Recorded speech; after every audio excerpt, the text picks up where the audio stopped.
La soirée de ce mardi 3 février 2026 a été une occasion de plus pour les membres et sympathisants du Fiat France de se réunir pour apprendre et nourrir leur mental. Sous la conduite du coach André Biaba, ingénieur agronome, la soirée a démarré avec l'hymne national, suivi du credo Fiat qui a été exécuté par le coach Daouda Sani, associé unique de Dalad Consulting, Sarle U.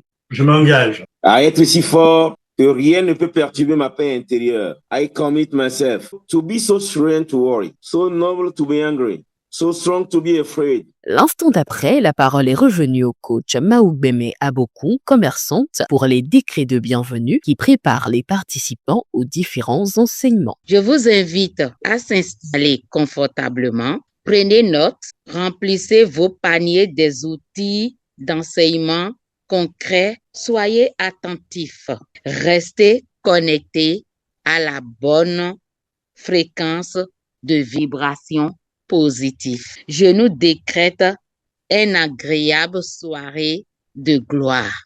La métaphore du compte bancaire invisible, ce fut la première thématique de cette rencontre développée par le coach Sibi Hayat Traoré, responsable de formation. L'argent visible est le reflet d'un compte bancaire invisible déjà approvisionné. Avant de se manifester sur un compte réel, l'abondance existe d'abord dans la relation à la valeur, dans la relation au temps, dans la relation à la circulation, c'est-à-dire le donner-recevoir, et dans la relation à soi, c'est-à-dire ce que je mérite, ce que je légitime. Alors, de quoi est fait ce compte bancaire invisible? De la valeur que je crée chaque fois que je rends service à une personne ou à des personnes de façon sincère. Ce compte bancaire invisible est fait aussi de la confiance dans la circulation. Bloquer l'argent par peur de manquer, par peur d'être trompé, revient à geler le compte bancaire. À l'inverse, investir avec discernement, donner avec gratitude et bon cœur, maintient l'argent en mouvement.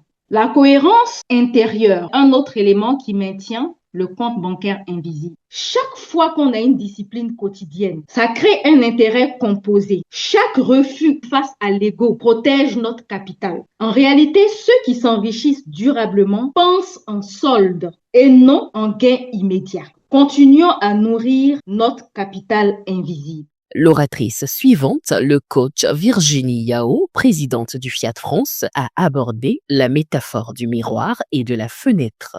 Ne vous fiez pas trop vite à ce que vous voyez, car l'être humain ne regarde presque jamais le monde directement. Il regarde à travers lui-même. Quand vous dites « les autres sont durs »,« les gens sont injustes »,« le monde va mal », arrêtez-vous un instant, respirez et posez-vous cette question simple. Est-ce une fenêtre ou un miroir? Car il existe deux façons de voir. Il y a le miroir, il y a la fenêtre. Le miroir renvoie, il ne montre pas la réalité. Il reflète l'état intérieur. Vous vous sentez séparé, attaqué, incompris. Et pourtant, ce n'est pas le monde qui vous attaque. C'est votre propre agitation qui vous revient. Le miroir ne ment jamais, mais il trompe celui qui l'ignore. La fenêtre, elle, ne renvoie rien, elle laisse passer. Quand la conscience devient calme, quand l'ego se tait un peu, la vitre s'efface. Alors, vous voyez les mêmes choses, les mêmes personnes, les mêmes défauts, les mêmes limites, mais sans violence intérieure. Vous voyez sans être blessé, vous comprenez sans condamner, vous observez sans vous perdre. Ne croyez pas que la fenêtre soit un don, elle est le fruit d'un travail. Chaque irritation est un chiffon dans votre main. Souvenez-vous de ceci, le monde est un maître silencieux. Il ne vous envoie pas ce que vous aimez, il vous envoie ce dont vous avez besoin pour voir clair. Chaque rencontre est une leçon, chaque difficulté est un polissage. Et un jour, vous vous apercevrez que vous regardez et qu'il n'y a plus de reflet. Il n'y a plus ni miroir, ni lutte, il n'y a qu'une fenêtre ouverte sur un des êtres imparfaits, mais vivants comme vous. Une pause a été marquée pour le showtime et la mise en pratique du premier mouvement recommandé dans le cadre de la santé totale. La troisième exhortation, assurée par le coach Kojo Chenati Mpo, infirmier diplômé d'État, a porté sur la métaphore de la santé comme un compte bancaire. Si je vous disais que vous possédez un compte invisible, un compte que vous utilisez chaque jour, ce compte s'appelle votre santé. C'est quoi le dépôt de santé? Faire un dépôt de santé, c'est dormir suffisamment, marcher régulièrement, faire des mouvements, boire de l'eau, gérer son stress, nourrir son esprit de pensée constructive, entretenir des relations saines. Ce sont des petites sommes, mais répétées, elles créent une grande richesse. Marcher 20 minutes par jour pendant 10 ans vaut plus qu'un mois de sport intensif suivi de 11 mois d'abandon. Un retrait, c'est par exemple le stress chronique non géré, le manque de sommeil, la sédentarité, les excès répétés, les colères entretenues.